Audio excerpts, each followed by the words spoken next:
gas, switch on the diesel.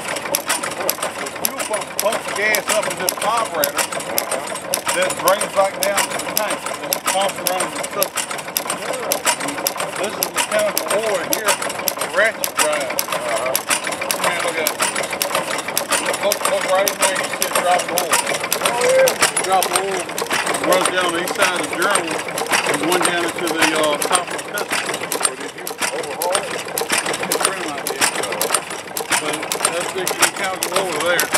Man, somebody had to be a genius. Oh yeah, oh yeah. This here's the intake valve.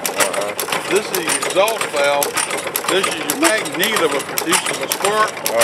Every time it flicks that, it opens your uniter. And every time it opens the uniter, it sparks.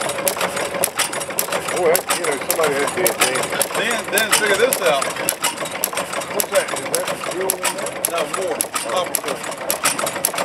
This carburetor system here, an exhaust system, is an early preheater. You start it, you close this choke all the way up, and your exhaust comes up and goes back through your system and warms it up fast. This is amazing. back in 1960s, the boy had it figured out. Hey, you just think somebody had to be a damn genius. Oh yeah. Hey, it's amazing. I love the sound it makes too, man. You never like a mobile, buddy. I could listen to that thing all day. You never like a mobile.